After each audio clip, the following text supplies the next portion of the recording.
Dr. Maria, welcome, welcome. Thank you, Amy. Thank you for having me back in the show.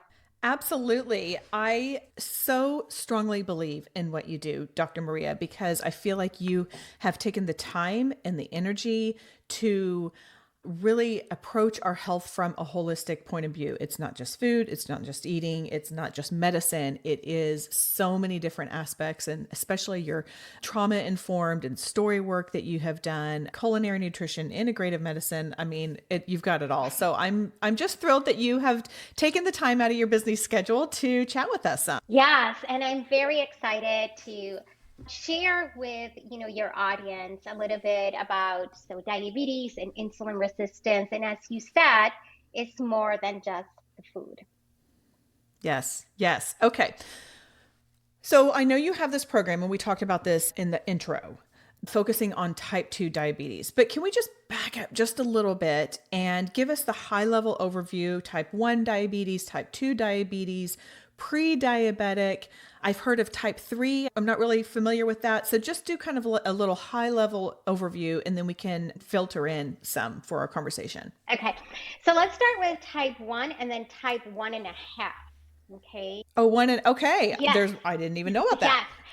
yes. So, type 1 is the one that we know as autoimmune. Those are the people that their body produces proteins that start to attack the pancreas. Those are people that need insulin the rest of their life, and their care is a little bit different from somebody that has type 2 diabetes or pre-diabetes.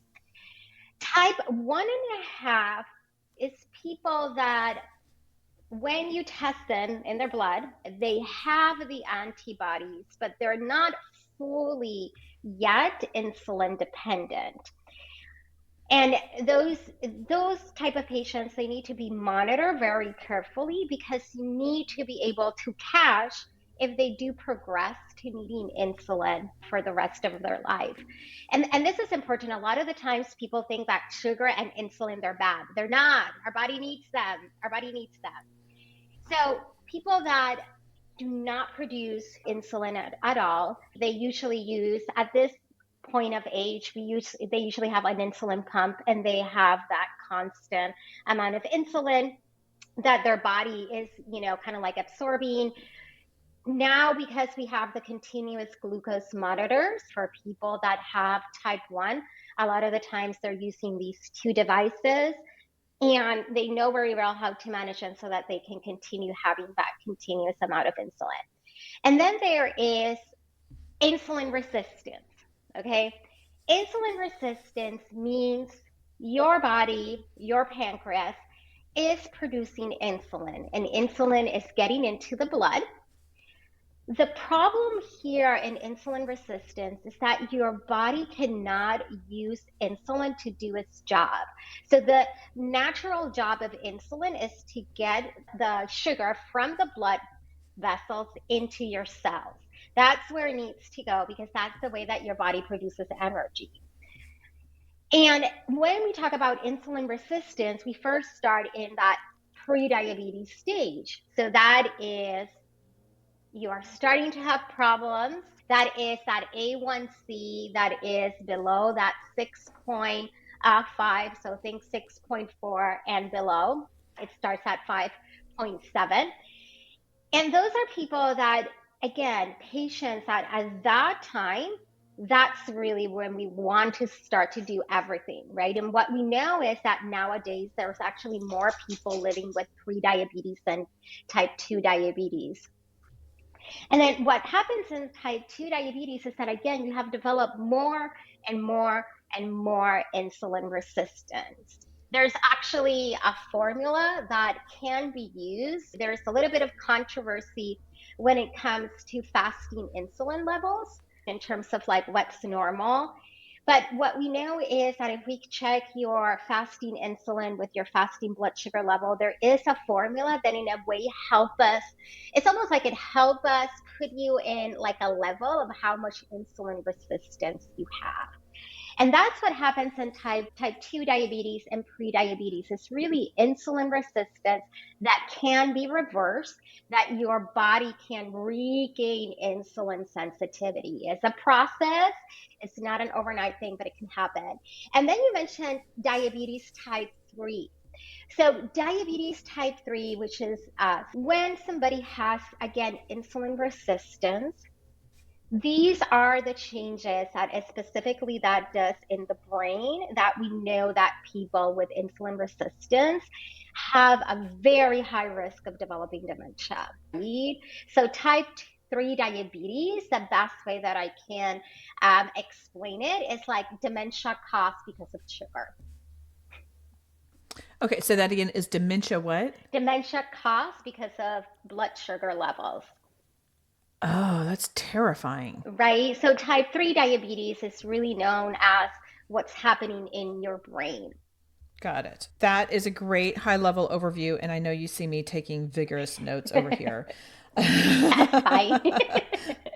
One of the things that I think you know about this community is many of my community are women who are over 40 and then really kind of pushing into premenopausal, postmenopausal, all of that kind of stuff. And so I am wondering if, and this is purely selfish wondering, honestly, if I'm totally honest, I am wondering if there is a relationship with maybe seeing higher A1C levels, higher fasting glucose levels, and our hormonal changes that we are having. And I ask this simply because I was noticing just an uptick every time I would go get blood work done. And correct me if I'm wrong. So your fasting glucose or the fasting blood sugar is kind of that one point in time, and your A1C is more like 3 months back. So it gives you a bit broader perspective. Is that correct? Correct. Okay. All right. So I've been seeing both of these just kind of come up. And I'm like, I'm not doing anything differently. Like my lifestyle is, if anything, I don't know. I'm like, I'm just wondering if there's a connection. Yes. So before we get into management and what we can do, I'm just wondering if there is a connection, or is this just like, no, Amy, you're having too much chocolate after lunch? Yeah. Yes. So, and I love chocolate, especially dark chocolate. So, what we know is that it's specifically as the estrogen starts to reduce, insulin resistance increases. And for all of your ladies out there, the time that women really want to start to say, where do I want my health to go, is between 35 and 40. That's really when you have to like say, okay, where do I want it to go? Because it's not that in your 50s there's not hope. There's still hope, but it will take you more Okay. work. Yeah, I get that. I Yeah, get that. more doing. But definitely, as estrogen reduces, insulin resistance increases. The other thing, and this is something that I learned more recently, that happens when your estrogen levels reduce, your cravings tend to be for fat. Okay. Okay. And then, so what happens is if you are eating those cravings of fat, and especially if you choose cheese, saturated fat, if what you're going to then is saturated fat will then immensely provoke all of these other changes that will worsen insulin resistance. And as you know, that also can increase your risk of having like heart attacks and stroke, forming the plaques in the blood vessels. So, yes, you are not crazy. That does not mean that every woman is going to develop type 2 diabetes or prediabetes. Okay. Now, I'm confused about something, because I thought that a lot of our insulin, possibly resistance and variations in our glucose, were primarily caused by carbohydrates and blood sugars. So how does higher fat, and particularly higher saturated fat items, affect our insulin? Yes. So it doesn't affect exactly our insulin. Again, what's happening, this is the example that I love to use. Okay. So think of insulin as a car. The Okay. passenger is sugar. Now, what happens? You can get into your car. Your car can be in perfect conditions, but if you do not put fuel into your car cannot take you anywhere. It can be, Right. you bought it. It is in super really good condition. If they give it to you with the gas tank empty, you cannot do anything with it after you buy it. So the first thing Right. that you have to do is open the door of the gas tank and put gas. What saturated fat does is that it jams the door of the gas tank. And that's why fasting insulin levels are also, again, there's a lot of controversy. So I don't want to say that that's the only thing that you should be looking at and that sort of stuff, because we still do not know this exact number. We know a range, but that's what happens. Your body has this insulin. The pancreas continues to say, well, the blood sugar level is up. I'm going to shoot more. I'm going to shoot more. I'm going to shoot more. Your blood sugar level still stays up. And it's really because it cannot get into the cells. And what we know is that a specifically saturated fat does that. So when we talk about the percentage of saturated fat that we recommend for somebody that has insulin resistance, we really are thinking 10% or less a day. Okay. Mm-hmm. Okay. Of your total caloric Yes, intake. intake, I assume. Yes, Okay. Okay. Well, thanks for clearing that up. That is interesting. And I assume because you specifically keep saying saturated fat, this does not include our monounsaturated fats, polyunsaturated fats. So we're Ex- good there. exactly, exactly. Okay. Okay. So to be very clear, Dr. Maria is not telling us not to have fat. No, no, absolutely not. Okay, that sounds good. Okay, so let's just say you have a woman listening who is like, okay, well, maybe I didn't, you said, the 35 to 40 is kind of the ideal, and maybe I'm starting now to make changes, or I've been fine, and now I'm seeing something, and I'm kind of ready to start making some changes. Let's dig into some of the ways that we can manage that insulin, and correct me with the right way of saying this. Like, I don't know if it's like that we should manage insulin, potential insulin resistance, if it's that we just manage our insulin, or if it's our blood sugar or what. So I will let you clarify that.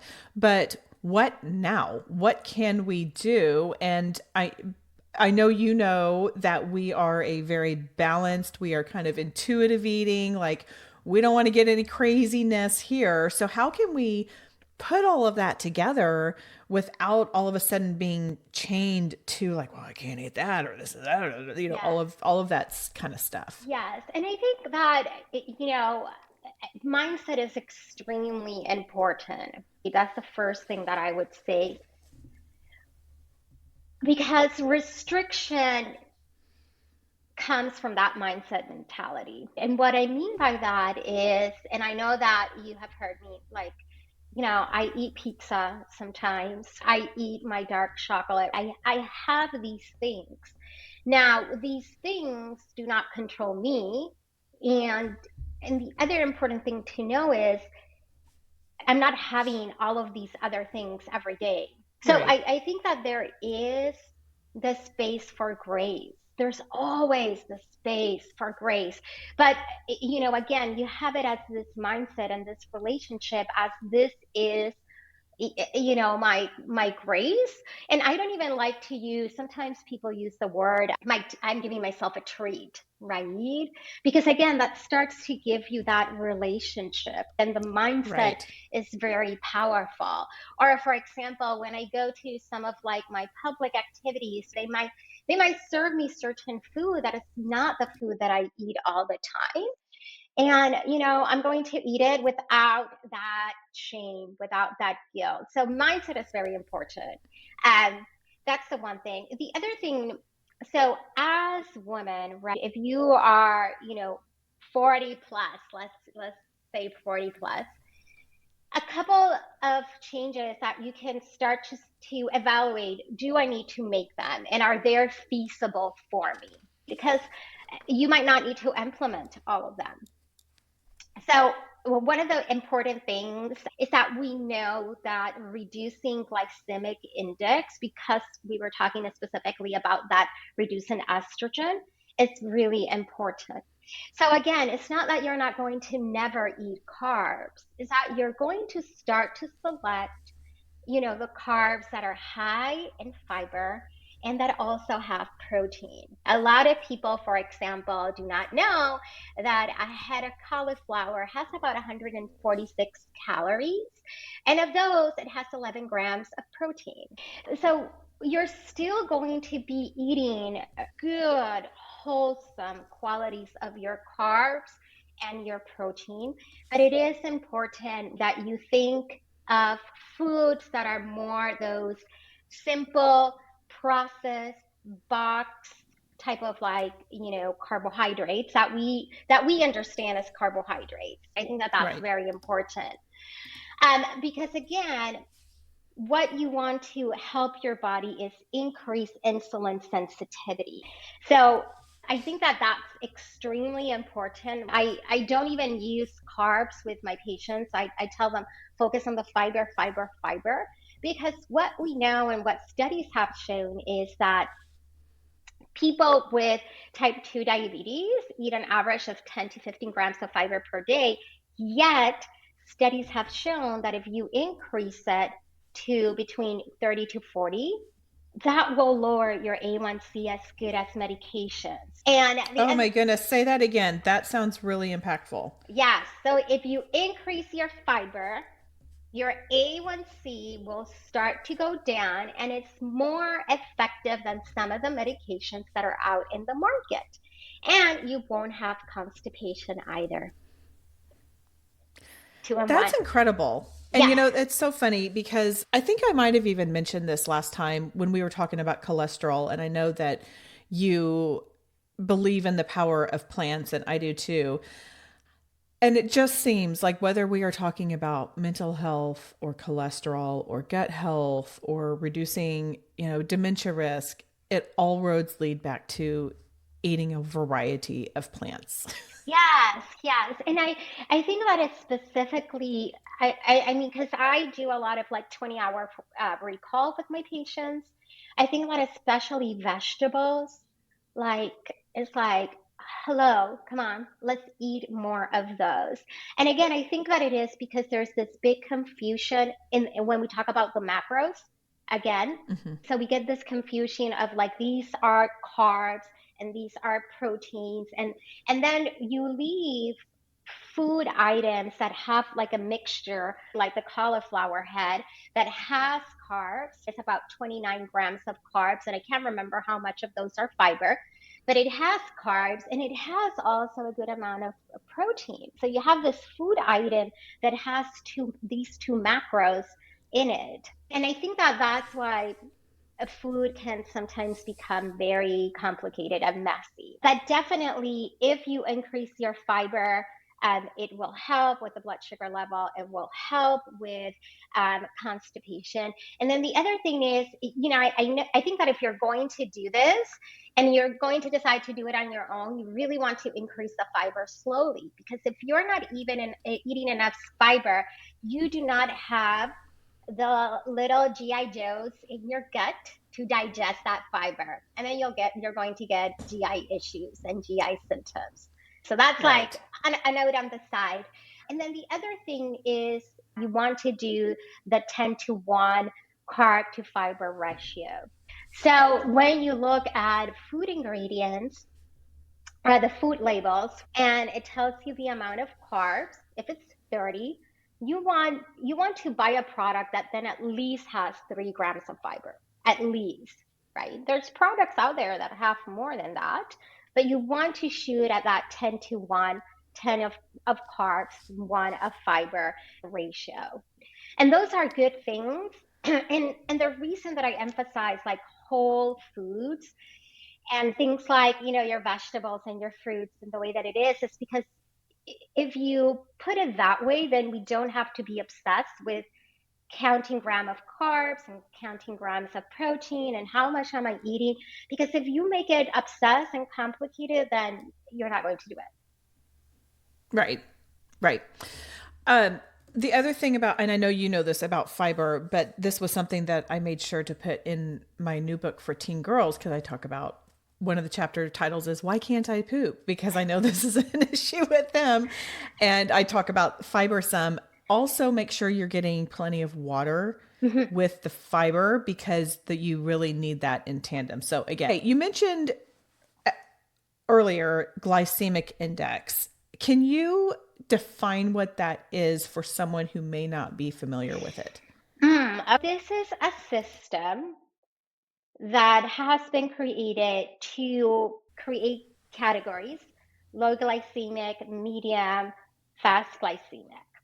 Way that this has been done is that it has we have used like table sugar, or the people that design it, they use table sugar to compare with like the apple or grapes. And basically the glycemic index is, so once you eat this food item, how fast does it become sugar in your blood? And that's why a lot of people use like the word, oh, spike, spike, spike. Because yes, there is some food items that when you consume them compared to others, the rise in the blood sugar will be higher. I don't like to again use the word spike because it is normal for when you eat for your blood sugar level to go up, as well as your insulin level. That is what needs to happen physiologically. So I don't want people to, become obsessed, because again, sometimes then what they do is that they say, well, I'm never going to eat, whatever it was ever again because, oh my God, look what I did. And I feel like, too, there can be a time and place to have those things. Like I'm thinking about when I was running and I would keep like the little goo packets or the little jelly bean packets or something like that because when I was on mile 10, I needed some quick energy. And Mhm. that was going to probably be a very high glycemic index because that's what I needed. And so that fit the time. So to your point, Dr. Maria, it's not about like never have that. It's like what is the right time and use for something like that. Right, right. And then also, it's the season, right? What season of your life are you? I was listening to a podcast, and we were talking about like, movement as it comes with like women and the cycle and all these kind of stuff. And it is a reality. When you are, even for me, when I was in my 20s, I was running my half marathons. Now that I'm in my 40s, I still run, but I might do 4 to 6 miles. I'm not doing 8 miles again. So, as the season in your life changes, the way that you're going to start to relate to your body and take care of it needs to also change. There has to be metamorphosis. Okay, that's good. Now, I know that you have developed this program to help women with diabetes or with type 2 diabetes. So, you've given us kind of a little taste of what we can do, but I also know that you offer more personalized services, more in-depth. Tell us some about that program. Yeah, so that program is specifically designed. So, right now, anybody in the state of Texas, so any woman in the state of Texas could actually participate. The way that it's designed is that it's a 12-week program, and I combine one-to-one appointments with chair medical appointments. So, actually, in 12 weeks, you actually see me 15 times, right? So, you Wow. get, yeah, yeah, wow, wow. I'm Yeah. so happy that you said this. And because in the one-to-ones, I'm reviewing labs, ordering labs, adjusting medications or supplements, doing the more type of personalized type of like care. And then people get access to, every week there is a short 5 to 10 minute teaching module where I talk about certain concepts. And then after that, people have homework or an action task that they will complete each week.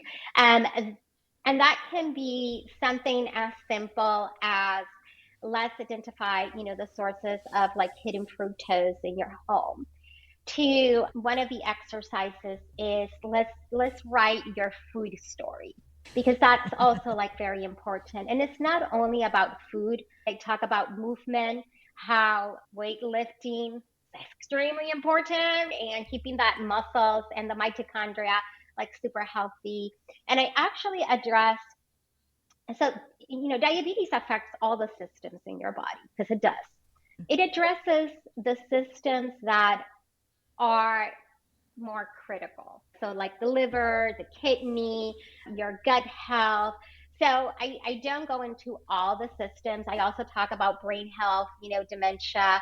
I emphasize what are things that, in order to keep also these organs that are extremely important, what are other things that we need to do besides blood sugar control because of food. I think that a lot of the times, again, we get fixated on the food, and yes, food is extremely important. But then I might ask them what are they doing for exercise, and they're just doing, and I say just doing, that sounded super bad. They're doing like the walk, right? And yes, that's good, but that really won't start to transform the metabolism so that we can increase insulin sensitivity. So we address all of that. And then we come to a group, and the purpose of the group and a group medical appointment is, okay, let's kind of like check in. Let's see how things are going. If you are sharing, what have been your struggles? What have been your challenges? And it's not only me from the position of being an expert. The beauty, and there are studies that have shown this, patients that participate on this type of model of care tend to have not only like better outcomes, but they can sustain the outcomes because now they create this community. Because even though we know that there's millions of people out there living with, diabetes, insulin resistance, still people feel it's just me. I'm lonely. What do I do with this? And that overwhelm. So basically, that's like a big overview of how the program works. And yes, I also do like one-to-one to take care of other medical problems, but I specifically designed this for type 2 diabetes. One, because again, it affects all the organs in the body. Unfortunately, it's kind of like a cancer that if you do not take with the only difference is that there's things that you can do, which is a little bit different sometimes than in cancer. And that is where, I focus a lot. What are the things that you can do so that you can achieve that remission? Okay, I love that. And I love your focus on community as well. Hmm. We are now learning how lonely people feel, not only Gen Z, but also just in general. Like we are in the loneliest season. And I think it is because we feel like, well, it is like we're surrounded by people, but we don't really have the opportunity or create the space to really connect with other people and for them to be able to say me too or I care or something like that. So I love that you are doing that. And, as you were talking, Dr. Maria, one of the things that was going through my mind is just the mindset behind making some of these decisions.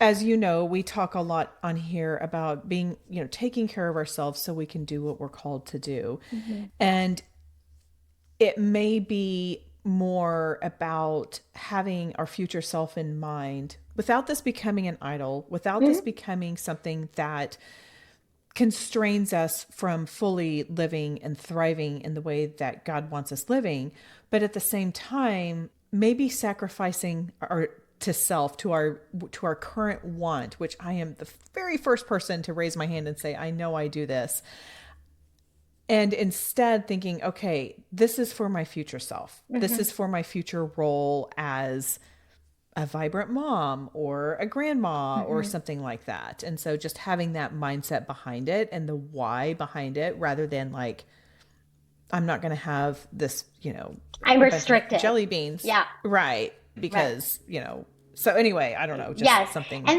no, that's why I say mindset is extremely important, because that's what's going to keep you focused.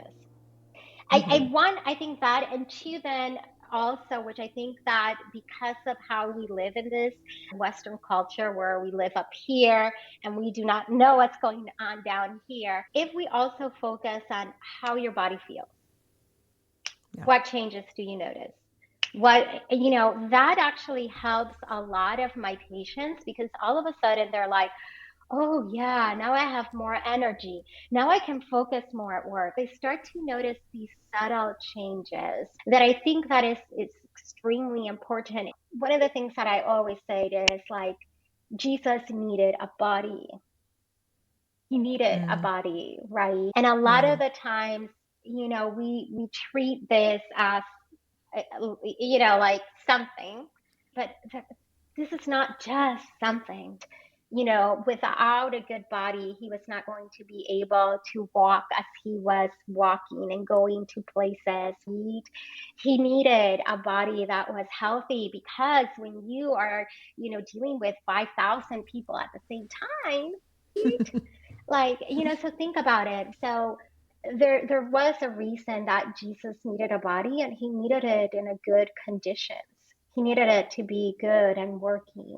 And the other thing is, I always say, without the body, there wouldn't have been the blood, So good. Yeah, that's right? so true. So yeah, so again, we don't make of our bodies our idols, but I also believe that we have to carry them in a way that we are embodying, that we were fearfully and wonderfully made. So that's Yeah. why I say your body tells me a story. And it's not a story only of self-care. That's great. We're going to end there. So good.